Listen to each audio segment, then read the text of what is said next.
But when it amounts to merely pretending, through demagogic deception, that false facts are true, then the rise is usually tied to baseness. If you commit yourself to your career, and only to your career, you've already taken the first step toward individualization, toward isolation. You start asking yourself, what could benefit me now? Rudy Hermann is, so to speak, my bad bank, my bad alter ego. Was East Germany the better Germany? Yes. War die DDR das bessere Deutschland? Ja.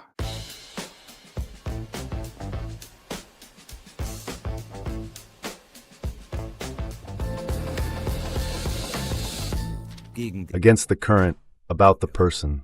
Hallo bei Gegen den Strom. Wir präsentieren Hello and welcome to Against the Current. We present positions and perspectives that the propaganda media keep silent about. It all began at Lake Maggiore, during a trip into the mountains that connect northern Italy with Switzerland. We were following in the footsteps of the partisans who fought against Hitler's Wehrmacht in 1943 and 1944. We visited the places where they held their meetings, we visited the places where they hid, and we were at the site of that ambush, where the last scattered forces were shot down by the Wehrmacht. And there I knew, everything Diether Dehm writes in his novel Bella Ciao is true. Bella Ciao schreibt, ist richtig. Denn Diether Dehm ist nicht nur ein erfolgreicher Liedermacher. Because Diether Dehm is not only a successful singer-songwriter, known for songs like Soft Water Breaks the Stone and It Went Zoom. He is not only a successful music manager, he is also a novelist who writes the history of the Federal Republic of Germany from a Marxist perspective in novel form. And today, we're talking about the second volume, Katharina. In this novel, Diether Dehm describes how the critical impulses of the '68 generation were absorbed by West German capitalism. Hello, Diether Dehm. Hello, Patrick Bob. A novel of 530 pages. What can a novel like that achieve in a time of new illiteracy? In der Zeit einer neuen Legasthenie. Zumal ja schon der zweite Band eines ersten Especially since it is already the second volume of an even longer diagnosis in the trilogy Rise and Infamy. The first volume deals with the entanglements surrounding the murder of high-end prostitute Rosemary Nitrobit and with how the intelligence services in West Germany pushed rearmament, military buildup, and the division of Germany under Adenauer, skillfully and always with the blame placed on the East. And now, of course, he can paddle just a little bit against the current. The current is powerful. The current is called war. The current is called profits for big corporations and their respective lobbyists. And that paddling consists of pages in novels or in songs. Seiten an Romanen oder an Liedern. Ein Roman lebt durch die A novel lives through the precision of its character portrayals, through the way its characters are arranged in relation to one another. The characters develop, they unfold, and here two people are at the center. A young woman from East Germany, who gave the novel its title Katharina, and a state secretary from Hesse. Why this particular pairing of characters? Aus Hessen. Warum diese Figurenkonstellation? Der Staatssekretär Rudy Hermann ist State Secretary Rudy Hermann is, so to speak, my bad bank, my bad alter ego. So if I have any bad traits, purely hypothetically, of course, then I've dumped them onto this Rudy Hermann. He also embodies the metamorphosis of someone who started out as a radical fighter in the APO, the SDS, and the IG Metall Union, against the emergency laws in the Vietnam War, and for the sexual revolution, and who over the course of the two volumes of Katharina and the following volume becomes an adapted conformist politician. Katharina und dem nachfolgenden Band. Und sie ist die And she is the almost angelic embodiment of an East Germany that had fewer material resources, but was nevertheless self-confident in a certain mysterious way. If you like, coming from me as a West German, it is a tribute to East Germany. In the impoverished 40 years of that state, more women's emancipation was achieved through equalizing wages, through equalizing women's material circumstances, than through all the pseudo-feminist chatter we're fed in the Western media. where everything gets mentioned, every sexual position, but not wages. Was East Germany the better Germany? Yes, but not because East Germany was a model for human rights or a model for the rule of law. Rather, because the Federal Republic was built by Auschwitz financiers such as Deutsche Bank and was a criminal state. Gebaut wurden und ein Verbrecherstaat war. Der Roman beginnt in einer The novel begins in a guest house at an East German government vacation resort. There, this state secretary, a careerist, a womanizer, meets this young woman from East Germany. So what happens? Aus der DDR. Was geschieht? Umwirbt sie mit. He courts her with gifts from the West. She resists. He ingratiates himself by taking an interest in the medical history of her mother, who is dying. He tries to make himself liked. She responds with a sentence that is also, for me, somewhat significant and formative in this first part of the novel. In every willingness to help, there lurks a grab at another person's life. And he embodies that attitude, patronizing, almost colonialist, coming from the West, toward this waitress at Honecker's hunting lodge, St. Hubertusstock on Lake Rebellen, where Helmut Schmidt was also a guest later on. And you can feel two ways of life meeting and clashing, and that is very important to me. I can also name many bad things about the GDR. I know about them too, and they are also asserted unlawfully. Und wird auch widerrechtlich behauptet. Aber das alles in Summe. But all of that, taken together, is still embodied today in various things. It's not just the agricultural production cooperatives, some of which still exist successfully in certain forms. It's not just the polytechnic educational institutions where people received practical training alongside academic education. It's not just the medical centers where several medical specialties are housed side by side under one roof. All of that has been copied, the education system in Scandinavia and much else that I've mentioned, including in the Federal Republic. It's also people who are in a certain way more questioning, smarter, more skeptical than the self-satisfied middle-class West German. Mittelständische Messi. Is that becoming apparent today, for example, in the debate over restricting civil rights? Oder auch dem Krieg gegen Russland. Or the war against Russia. But it is a fallacy to believe that West Germans are permanently foolish or permanently self-satisfied. Oder dauerhaft selbstgefällig. If you look at the elections in Baden-Württemberg, you might come to that conclusion when 2/3 of the votes cast go to pro-war parties. Ja. Yes, I'm cautious. The means of tapping into West Germans' friendliness toward Russia hasn't been found yet. It's a little easier to tap into East Germans' friendliness toward Russia because they experienced Soviet and Russian soldiers and in some cases got along with them very well. They saw firsthand that much of what post-fascist propaganda media had claimed about Ivan was false. But in the West, you just have to argue differently and with a little more patience. You have to remind people that Willy Brandt and Brezhnev were on a boat together and that everyone in Germany's population, even the CDU opposition, supported a new Ostpolitik, a departure from Adenauer's Ostpolitik. And when you remind them of that, and then also mention the uniquely cheap heating oil and gas that we received from Russia, Was wir von Russland geliefert bekommen haben, erwähnt. Dann kann sich auch beim Wessi ein Erkenntnisfortschritt. then people in the West can also come to a greater understanding without drawing on the same experiences as people in the East. You just have to go about it differently. And because that isn't being done extensively in the West, I think it's still partly too early to claim that the West is more hostile toward Russia than the East. That's only on the surface. With a different kind of patience, by drilling into the board at its thickest point in a different way, I think you can make progress in the West as well. In any case, in my life, even though I wrote peace songs, The Soft Water as you mentioned earlier, I got quite far in the West too.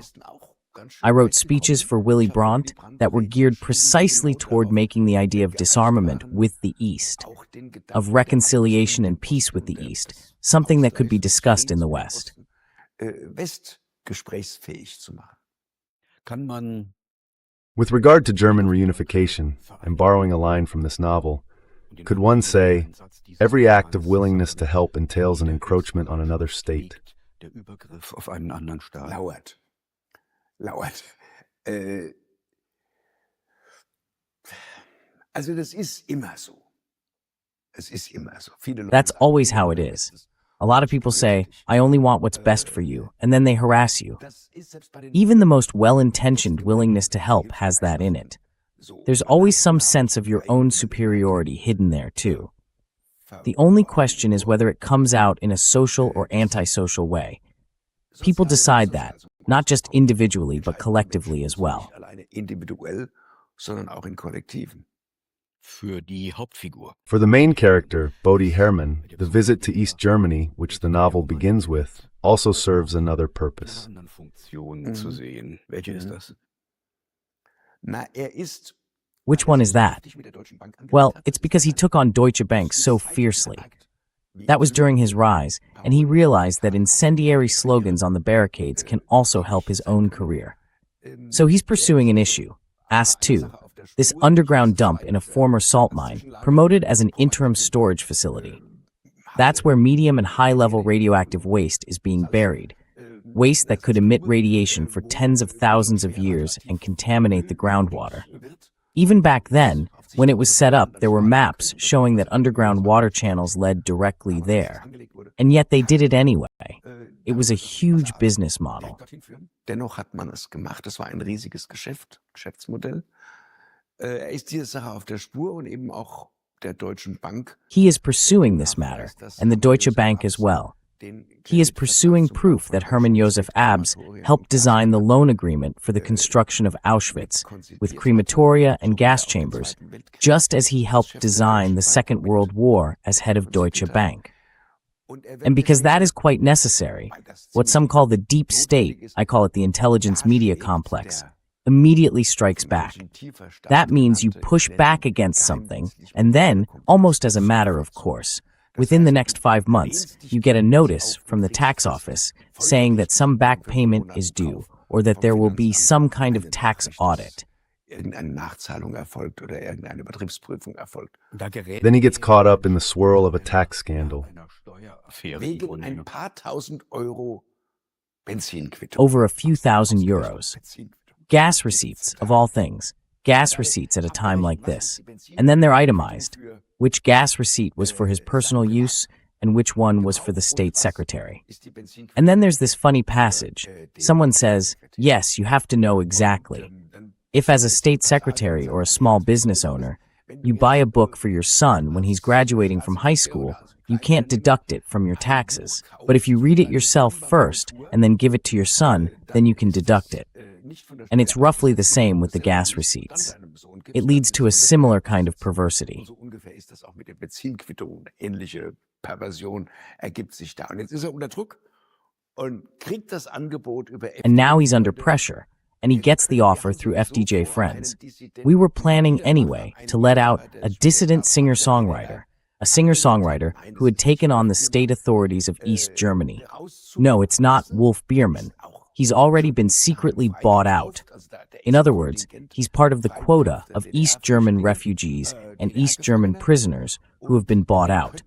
And we could bring him over in such a way that you're the one who freed the dissident. With your conversation, with your influence on Erich Honecker, you made sure that he gained the freedom of the West. And then they'll all say, what does some tax matter involving a few thousand euros, well, a few thousand marks, back then it was still Deutsche Marks, matter if the man helped an East German singer-songwriter gain his freedom? Liedermacher der DDR der Freiheit, zur Freiheit verholfen. Also die So the rescue operation is supposed to push the tax scandal into the background in the media. What happens? Does it work? Naja, es klappt mit Einschränkungen. Er hat natürlich Well, it works, with limitations. Of course, he has the intelligence media journalists on his back. They're not fooled by something like that either. They want his head because they know that's their assignment. Because he took on Deutsche Bank, they're now supposed to destroy him. But the majority of journalists aren't on the payroll of the Federal Intelligence Service, or domestic intelligence, or Mossad, or the CIA. Most of them find it quite pleasant at first. And, well, he's managing pretty well with it. But of course, he made a pact with Mephisto, because a pact like that simply doesn't work without the Ministry for State Security.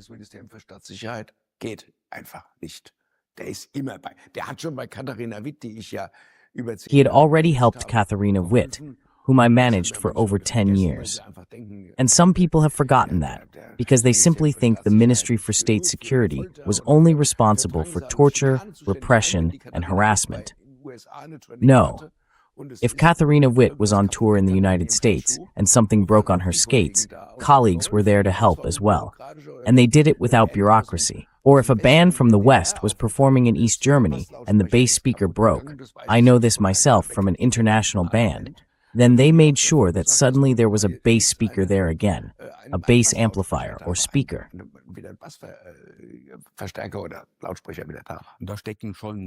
There are already so many lines of thought and possible courses of action in there that I want to take a closer look at them. What makes you think journalists cooperate with intelligence agencies?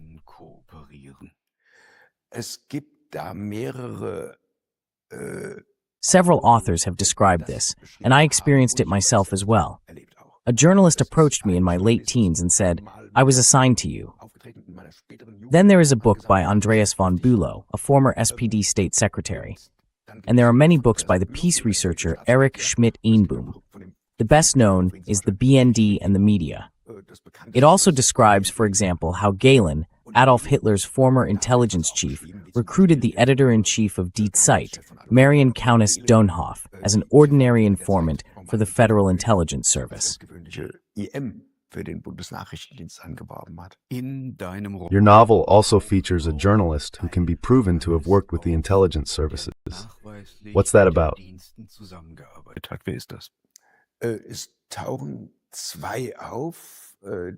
Two people show up who can be proven to have worked with them. One works at Springer, and the other caused mischief at the Frankfurter Rundschau. In this novel, his name is Gupfert. Well, intelligence agencies usually don't aspire to get the Bild newspaper under control, because they already have it.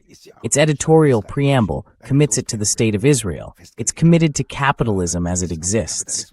But even so, there are, of course, people at Bild who work for them by arranging certain deals and connections.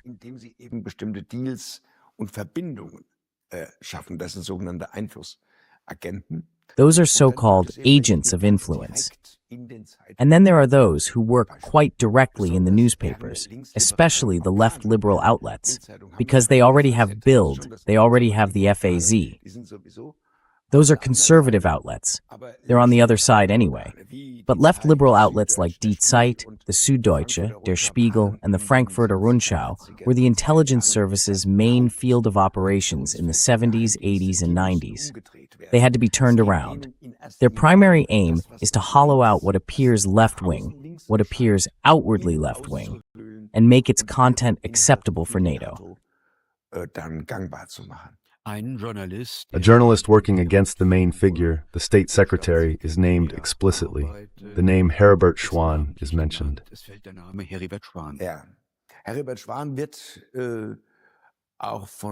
Heribert Schwan is also suspected by Günter Wallraff of having worked for the Domestic Intelligence Service, I believe, not for the Federal Intelligence Service. He was a department head at WDR, and especially active on the front against anything that tried in any way to put the New Eastern Policy into practice. Everyone paid lip service to the New Eastern Policy. But actually going there, having meetings with the FDJ and so on, that was where he was a particularly nasty henchman. He destroyed anyone who came anywhere near that. Did you know him too? I didn't know him personally. Had you heard of him? Yes. In any case, he was a nasty piece of work, but he only appears briefly in a Berlin press conference.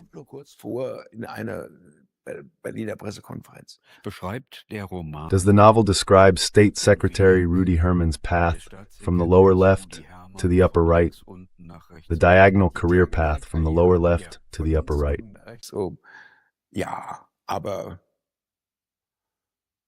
Yes, but this too is, to quote a Brecht title, a course that can be stopped. There were always trade-offs. There were always opportunities to decide differently. You can see that in many details at party conventions and party meetings. It's not as though we have some iron law where the popular saying, "Politics is a dirty business," simply plays itself out and prevails. Rather, there is always the possibility of intervening and creating alternatives together with others. But with others, you can't do it alone. If you commit yourself to your career, and only to your career, then you've already taken the first step toward individualization, toward isolation. Zur Isolation getan. Du befasst dich selbst damit, was könnte mir. You find yourself asking, what could benefit me now? You can hardly share that with anyone else. Sometimes, not even with your partner. It's so immoral that you can barely talk about it. But you develop a kind of instinct for what might benefit you and what might harm you. And if you have other alternatives, then isolation and career necessarily take a back seat. So the path of separation, isolation, and atomization is the path of making the individual finger breakable. And as we learned back then in the APO, 5 fingers make a fist. Und wie man so früher gelernt hat in der APO, 5 Finger sind eine Faust. Diese, Rudi Hermann. This Rudy Herman is focused entirely on his career, more and more so. He also despises wage earners, more and more so. And yet he gives the impression that he's, so to speak, among the people like a fish in water. He attends local party meetings that he really just wants to get away from. What happens? Ja, ja. Wo er eigentlich nur weg will. Was passiert? Also, das ist ja Also, this is the great theater of pretense that parliamentary bourgeois democracy puts on. It's not just that the CDU has been reshaped from what was once a Christian party with an anti-capitalist Ahlen program up until 1947. There's an SPD that once represented the positions of Willy Brandt, or earlier, August Bebel, and has now reversed them, one of its many reversals. A Green Party that was once part of the peace movement and is now among the worst warmongers. An FDP that no longer has anything to do with freedom. And a left party with Gysi that basically is also calling for heavy weapons to be sent to Ukraine. schwere Waffen an die Ukraine fordert. Also du hast große Verstellungen in den großen Parteien, die Geheimdienste und So you have major pretenses within the major parties, the intelligence services, and the whole orchestrated apparatus of system loyalists. Naturally, this accumulation of system loyalists ensures that the pretense is carried out. And you also have this pretense toward ordinary people. That means that, within the individual, there is also a struggle between several sides. You go there, you feel comfortable among the so-called ordinary people. You notice a great deal of honesty, a great deal of straightforwardness. But you also notice a certain childishness and naivety. And then you think, I can exploit this for my career. It's an opportunity. Like a predator spotting prey, you recognize in the naivety of the recipients what can provide ammunition for your career, and you seize it. Munition verschafft. Und das greifst du dir. Oder du bist eben mit den Leuten und versuchst mit ihnen Or gemeinsam. you stay with the people and try to share defeats with them, celebrate victories with them, the few victories, and move learning processes forward. That is a very different process, like the one certain people in history have gone through. There are counterexamples to this. But then there is also this temptation, the naivety of these lily-white people, who are so honest and who have not developed the same cleverness. Because you have already learned the party craft of pretending. You have already gone through the journeyman's exams in the parties, learning how to disguise yourself. We, as the party of ordinary people, have to stick together. In this difficult hour, we cannot let our opponents tear us apart. Nicht vom Kirchner auseinanderreißen lassen. For example, So Sätze. Du merkst den Beifall. Du merkst das Bedürfnis. Sentences like that. You can feel the applause. You can feel the need to stick together. That hit the mark exactly. Then you say, stick together. Next time too, the word fits. And I try to describe all these things as a demagogic construct of bourgeois parliamentarianism. But I don't try to do it so much through big labels of an abstract theoretical kind. I try to paint a picture and tell the story. Sondern auszumalen, zu erzählen. Du beschreibst eine Ortsvereinssitzung. You're describing a local party meeting where, yes, I've experienced meetings like that, a characteristic mix of genuine concerns, intrigue, and procedural motions almost becomes dangerous for Rudy Hermann. Fast zur Gefahr wird. Mhm. Was geschieht? Ich beschreibe zwei What's happening? I'm describing two local party branch meetings. You probably mean the one with Wolfgang Abendroth. He sees this tax accusation in the media as payback for how he attacked Deutsche Bank and the nuclear plant operators over the Assa 2 mine. And now, at this local party branch meeting, he's trying to get rid of a motion calling for his resignation. At the same time, one of the most important thinkers of the Federal Republic, Professor Dr. Wolfgang Abendroth, after whom the entire philosophical Marburg School is named. You knew him too. The opponent of the Godesberg program within the SPD when he was still an SPD member, and the man who made the Basic Law more accessible to the left, producing a commentary on the Basic Law unlike any other, is supposed to give a lecture. Who financed Hitler's rise to power? Der soll einen Vortrag halten, wer finanzierte Hitler zur Macht. Und jetzt sitzt dieser große, bedeutende Denker und muss die ganze Zeit... Now this great, important thinker is sitting there, having to listen the whole time to a procedural debate over whether the motion calling for Rudy Hermann to resign because of the tax conflict or scandal or little scandal is admissible or not. And in the end, he sees that by a narrow majority, it is decided that the motion will not be put to a vote, but is inadmissible because it was not submitted on time. And Abendroth initially finds that commendable. He says, even though I'm no longer a member of the SPD, he had been expelled and did not rejoin. I find it commendable that you behaved here in accordance with the rule of law, when in doubt for the accused. In other words, the presumption of innocence, which he mentions, is a cornerstone of the Napoleonic legal system. The Code Civil, the Code Napoleon. Das Code Civil, das Code Napoleon. A major political thinker, Professor Wolfgang Abendroth, appears in the novel. He was a Marxist thinker who no longer appears at all in the official histories of the Federal Republic today. Many figures appear in it. Is the novel a Roman a clef? That's saying too much. Er hat ein paar Schlüsselchen. He has a few keys. Another little key, for example, is the singer-songwriter Krochik, who appears in the guise of Poborowski. He's the dissident, as we would call him today, who is taken to the West by this state secretary through a sham release. And you managed Wolf Biermann yourself. How would you characterize this figure? Krochik on one side, Biermann on the other. Diese Person charakterisieren auf der einen Seite Kraftschik, auf der anderen Seite Biermann. Biermann ist mit Abstand einer der begabtesten. Biermann is by far one of the most gifted craftsmen in the German language. His talent drains away when he sells himself to NATO and then becomes a caricature of himself, worshipping only himself, while NATO, through its NATO media, showers him with praise. He was in favor of every war, the war in Yugoslavia, the first Iraq War, the second Iraq War. Then, of course, he also supported the French Air Force's attack on Libya, and now, of course, when it comes to Syria and so on. He would probably also, I haven't read anything from him on this yet, support Trump in principle, bombing Iran. Im Prinzip Iran bombardiert hat. Natürlich ist auch dafür, dass die Ukraine. Of course, he also supports Ukraine getting more drones and missiles and whatever else. He used to be the singer of Soldier, Soldier in Gray Uniform, a role model, a singer for peace. And then, when he sold his soul to Mephistopheles in NATO, he was no longer able to write a good song. And Krochik never learned that. Nobody has known a Biermann song since the 80s, since I ended managing him. And Krochik, with the means available to him, at least spoke out against the Yugoslav war. So Poborowski is not Biermann in this case, but Krochik, or close to Krochik. He is not identical to him, of course. Nahe bei Kraftschik ist nicht identisch, ja. Was Krochik the one with the stronger character, compared with the others? Das weiß ich nicht, ob man das mit Charakter festmachen kann. I don't know whether you can pin that on character.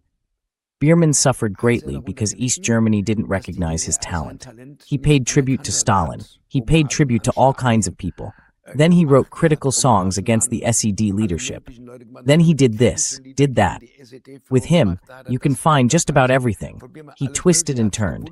He always wanted to say what mattered most. And he deserved that too, because he really wrote very beautiful lines and texts, poetry, and set them beautifully to guitar as well. And Hans Eisler didn't fall in love with him for nothing. Und Hans Eisler hat sich nicht umsonst in ihn verliebt. Also Hans Eisler war sein Befürworter. Hans Eisler was his supporter, and later on at the Berliner Ensemble, where Biermann was also an assistant director. In a way, it was already mapped out that he needed recognition now. Then the Federal Republic came along and said, "Here, you'll be the ultimate destroyer of the state. We recognize you because you fought against East Germany. You brought down the unjust system, and for that we must be grateful to you forever." Of course, none of that is true at all, but it was claimed nonetheless, and that tempted him. Maybe Krautschik remained the way he was because he never had that temptation. So geblieben, weil diese Verführung gar nicht hatte. You describe a second local party chapter meeting. You just mentioned it, with this Rudy Hermann. And of course, he has a problem because he'd rather be off pursuing erotic adventures. But he can sit there and listen to these motions on procedural rules.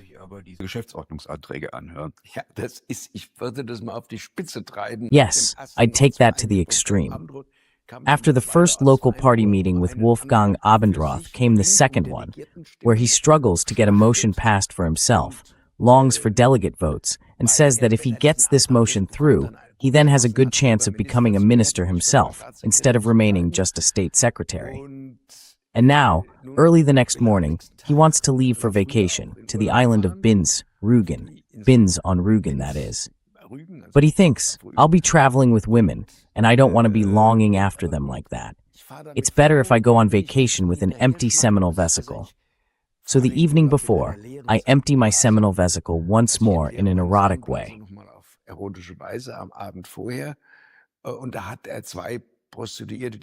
And there he has two prostitutes putting on a lesbian act for him, which the state secretary particularly enjoys. And now he's at the local party branch meeting. He desperately wants to go back to the brothel because he has to get up early the next morning. So he's under pressure, and for more than an hour he has to listen to procedural motions about the dues compliance of ordinary SPD members. He keeps wanting to get up and leave, to drive off, but he can't get away, and they're still talking.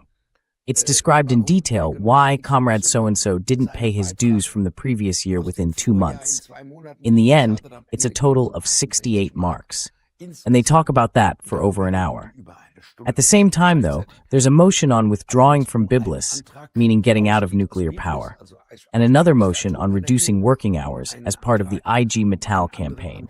Arbeitszeitverkürzung bei der IG Metall-Kampagne. Die können warten, wenn nur die 68 Mark. They can wait over just 68 marks, and at the same time, he's sitting there wanting to go to a brothel. I found that situation so compelling and challenging that I brought it together in one scene. It's quite something. I'm considered, to some extent, occasionally critical of women. Some people have used even worse terms for me, entirely without justification. But Nachdenkseiten wrote about the previous novel, the first volume of the trilogy, that I create powerful, strong images of women. And that's what I'm trying to do here as well. So I definitely have a very clear rejection of certain male attitudes.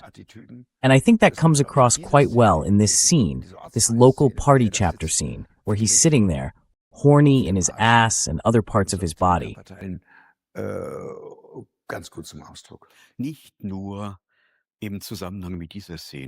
Not only in connection with this scene, but in several parts of the novel, you refer to a story by Leo Tolstoy, Resurrection, the favorite novel of Rosa Luxemburg, Lenin, and Diether Dehm. What does Tolstoy give you? And Georg Lukács, who often quoted it as well, for whom Tolstoy was a great realist model as a Marxist literary theorist.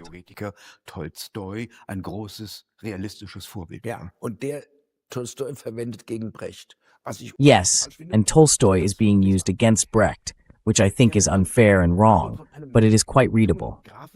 The novel is about a young count, a Nekhlyudov, who falls in love with a servant named Katerina Maslova at his aunt's country estate. Through a great deal of flirting and flattery, he gets her pregnant. Years later, he sits in judgment over her, because after that pregnancy, which completely escaped his notice, and the child that resulted from it, she had to become a prostitute. She was dismissed by his aunt. He only learns all of this during the trial, and she is supposed to be sentenced to hard labor, first to death, and then that sentence is commuted to hard labor, because she probably did not kill the client. Rather, he died of heart failure during sex with the prostitute Maslova. Mit der Prostituierten Maslova ums Leben gekommen ist und dann hat sie And then, she apparently received money from him. Whether that was agreed upon or not doesn't matter to the court. So he manages to ensure that she is sentenced only to forced labor, even though he is really the one responsible for the whole plight of this young woman. And that is the novel Resurrection. And I think it beautifully describes how he grows through the task of making amends. And she grows through the task of being, really, the more consistently decent one morally. And for me, this story is also a kind of parable-like template for my novel. Matrix für meinen Roman. In diesem Falle ist es eben ein SPD-Staatssekretär und kein junger Graf. In this case, it's an SPD state secretary, not a young count, who doesn't get her pregnant, but is still partly responsible for an accusation that proves disastrous for this young woman after reunification. Because she had only been a waitress for Erich Honecker at his Hubertusstock hunting lodge on Lake Werbellen, she can no longer find work. Dossiers keep turning up everywhere saying that she was close to the state. The West was determined to delegitimize everything that had been anywhere near Honecker or the state, to such an extent that they were all effectively subjected to a general ban on employment. All of them. And he was partly responsible for drawing her in more deeply than would have been the case simply because she had worked as a waitress. She might still have had a chance otherwise, but because he had also placed her by his side, she couldn't get another job and ends up working the streets. Bekam sie dann keinen Job mehr und geht auf dem Strich, und das ist sozusagen die Geschichte. And that is, so to speak, the story that runs through Volume 2, Katharina, and Volume 3, Vivian, which is the story of her daughter, throughout the 3-volume trilogy, Rise and Baseness. And that is connected to the Tolstoyan story, which has always been very close to my heart. At the beginning of every novel, in the introduction, I have a quote from Tolstoy. That may seem surprising because Tolstoy is a Christian, and I am, as is well known, an atheist or a materialist. But Tolstoy's moral standards and the moral demands for a certain decency within a bourgeois society felt through by rebellious forces are not that far apart. Rebellische Kräfte sind nicht so weit auseinander. Damit stellst du den Roman Katharina. That places your novel Katharina in the tradition of the great bourgeois realists, Tolstoy, but also Thomas Mann, Heinrich Mann, Lion Feuchtwanger, and above all, Balzac. These are bourgeois novelists from the period of the bourgeoisie's rise. In periods of decline, different literary patterns emerge.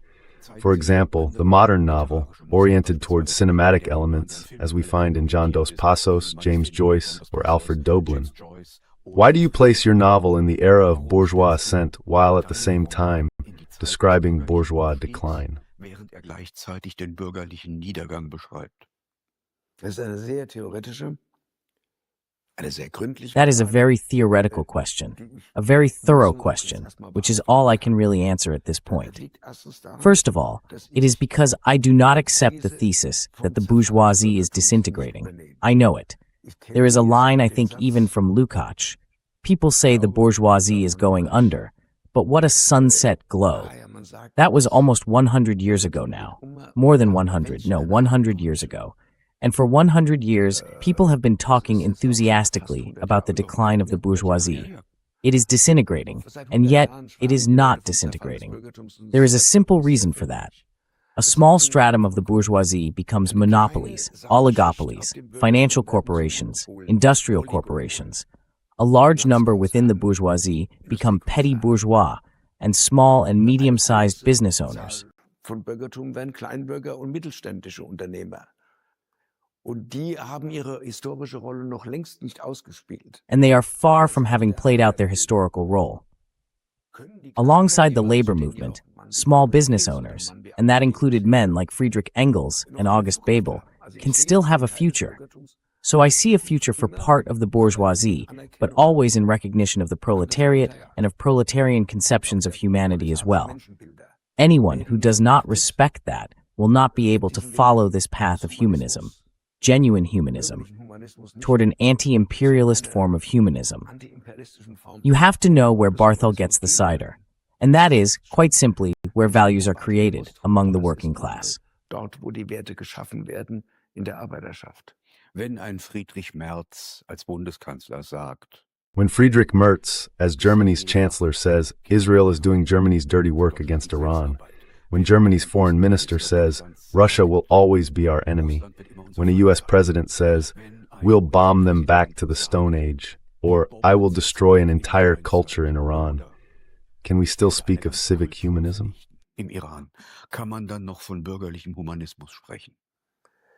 Das ist der imperialistische Zynismus der Konzerne. That is the imperialist cynicism of corporations, or of the aggressive parts of corporations. Not all corporations are like that. The majority of the bourgeoisie view it with disgust. If you conducted a poll among business owners in Germany under truly free conditions, free of fear, and asked, do you want to go back to cheap Russian gas? Do you want reconciliation with Russia? You would get a success rate of 70 to 80%.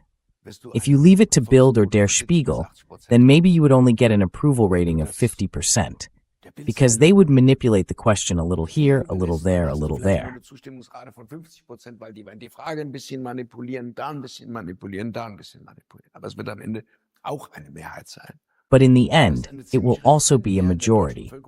You have a fairly steadfast majority of the German population, extending even into the most conservative circles. I live in Fulda, that is against sending heavy weapons to Ukraine, still today. And the middle class, for the most part, is structured the same way. Part of it has turned into corporations, dominant in the market, with nothing to do with the market anymore. I just want to say this. The inventor of neoliberalism was a man named Hayek. He said that monopolies have to be prevented from emerging. Once they have emerged, it is difficult to do anything against them. Gegen sie was zu unternehmen.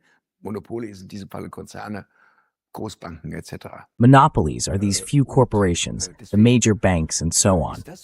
And that is why what is being expressed there, what was expressed in Hitler, what is being expressed in today's wars, what is being expressed in Rheinmetall, which appears publicly everywhere, both under the swastika and under the rainbow flag with LGBTQ plus people, is nothing more than an aggressive business model of terrorist politicians who, on behalf of BlackRock, like Friedrich Merz, conduct their business. I would not equate the bourgeoisie and small and medium-sized business owners with these criminals.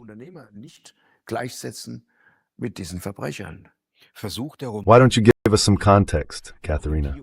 All right. Am klassischen bürgerlichen Realismus die positiven Elemente der bürgerlichen Tradition aufzuheben im Hegelschen Sinne, im Sinne von aufheben, vernichten, aufheben, aufbewahren und aufheben im Sinne von auf ein neues Niveau, höher heben. Ja, da sind, um das jetzt mit einem klaren Ja zu To answer that with a clear yes, that's a tempting question from you. There would have to be more characters from the middle class in it. In the first volume, I also portrayed a few lower middle class characters, like Rudy Herman's grandfather, and they're negative too. Of course, the attitudes of the corporations also filter down into the lower middle class and the upper middle class. And they sometimes feel important, want to pee with the big dogs, and end up tearing themselves loose in the process. So yes, all of that happens. Das passiert alles, aber jedenfalls hast du dafür zu wenig Figuren. But in any case, you have too few characters to say that now. What I was really trying to do in this novel was show the contradiction between the actually existing proletarian world of East Germany and the Federal Republic's post-fascist world, shaped by imperialism and an affluent petty bourgeoisie. That republic was built by fascist war criminals who had then transformed themselves. There is also room for some of the preserved bourgeois, democratic, humanist elements, but perhaps more so among the artists portrayed there. Bei den Künstlern, die dort gezeigt werden. Wir erleben in diesem Roman den In this novel, we see the rise of State Secretary Rudy Herman, but we also see his downfall. And the novel reaches its climax at a state party conference of the Hessian SPD parliamentary group wherein, well, adventurous political staging takes place. What's being staged? Was wird gespielt? Mir ging es als Schriftsteller darum, zu zeigen, As a writer, I wanted to show how parties can be turned around. Later, when the model of party politics, parliamentary democracy, and elections has come to an end, people will ask, how did it happen that the CDU was turned around this way, that the SPD was turned around this way, that the Greens were turned around this way, that the FDP was turned around this way, that the Left Party was turned around this way? And there are always individual stages. There are always alternatives too.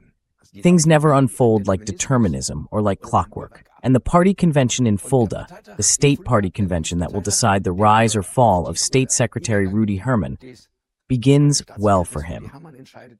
Surprisingly, the State Executive Committee takes his side by a narrow majority, firmly backing the State Secretary against his minister, who wants to hold firmly to the Biblis nuclear power plant, even though it was the most old-fashioned nuclear power plant in Germany.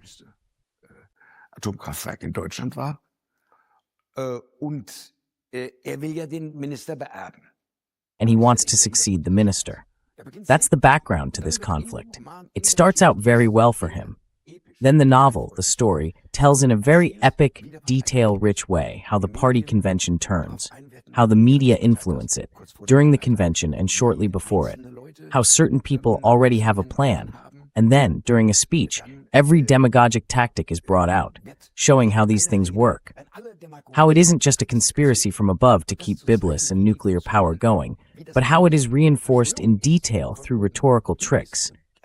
I don't think any other writer has described that yet, and it ought to remain as a reminder for when this party-run economy is finally over. Als Erinnerung dann bleiben, wenn mal die Parteienwirtschaft vorbei ist. Ich dachte bei deinem Roman auch manchmal an Your novel sometimes also made me think of Peter O. Chachowitz's story, The 30 Years' Peace.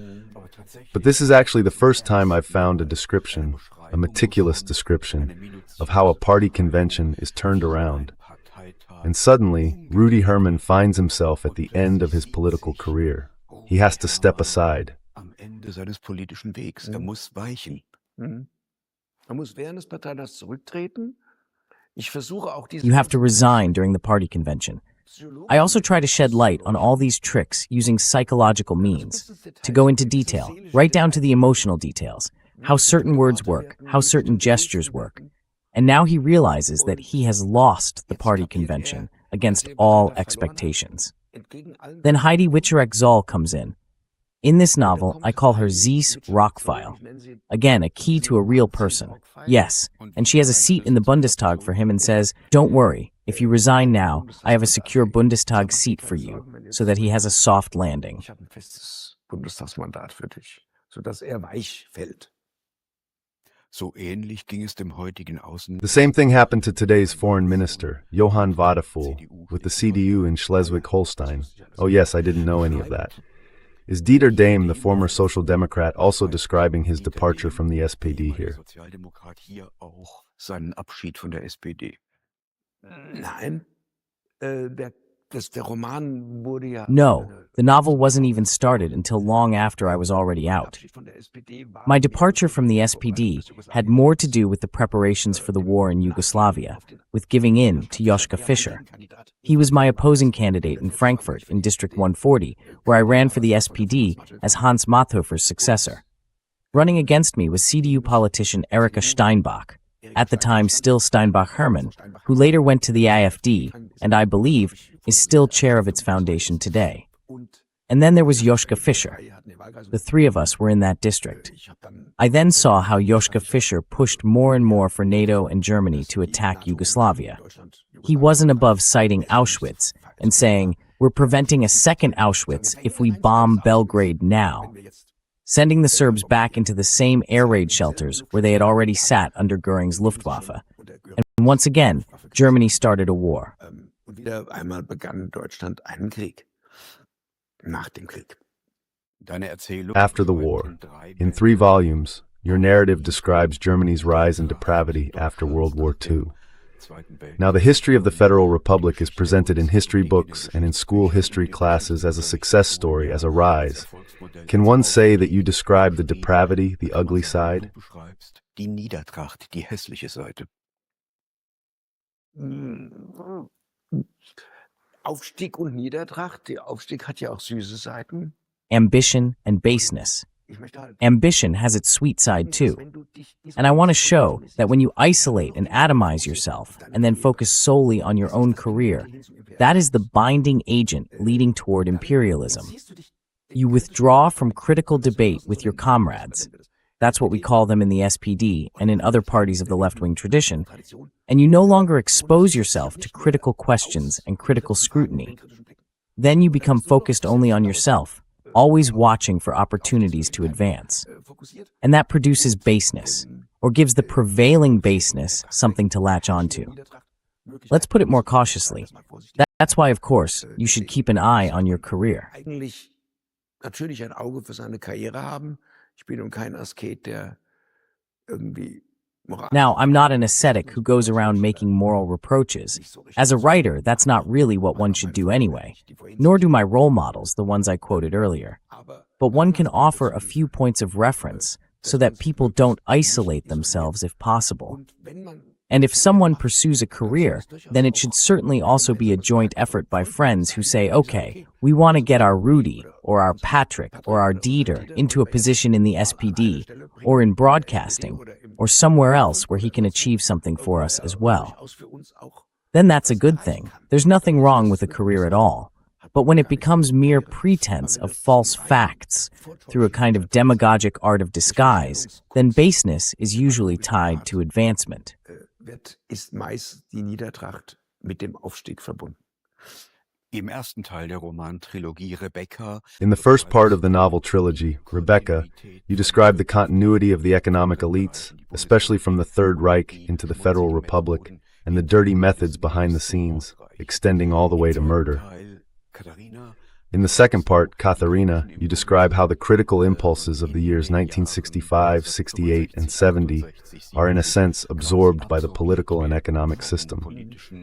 What can we expect from the third volume? Die Tochter. The daughter, somewhat like, I think, Max Frisch's Homo Faber, is now also being pursued by Rudi Hamann, and successfully so. The mother died under mysterious circumstances, and the two of them investigate. And this again is a very long book, in which the characters from the first and second volumes also appear, to a small extent from the first volume as well. Each novel can be read on its own, by the way. And then, I don't want to give away the suspense, it also becomes clear that people once again have the opportunity to make different choices. Auch wieder die Möglichkeit haben, sich anders zu entscheiden. Und die dritte Frau. And the third character presents a strong image of a woman, Vivian, the daughter in this case, who I think takes a truly admirable path, morally rising above so much.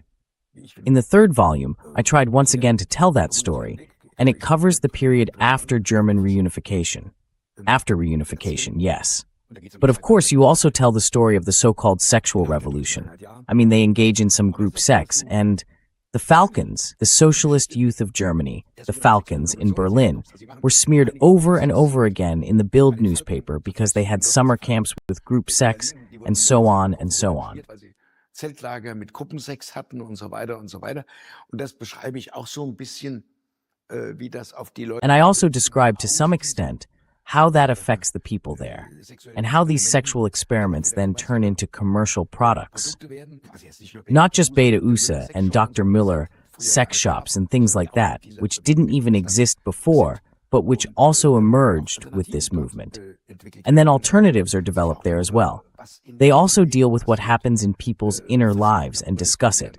Some pursue it only as a commercial venture, while others also use it to gain some clarity and insight into the human scene. Klarheit und Durchblick in die menschliche Seele zu bekommen. Die Vergangenheit ist nicht vergangen, sie ist nicht The past is not over. It hasn't even passed. That is what this novel trilogy describes. Today we discuss the second volume, Katharina, Rise and Infamy. Thank you very much for that. Here on Against the Current, we present positions and perspectives that the propaganda media keep silent about. Positionen und Perspektiven, welche die Propagandamedien verschweigen.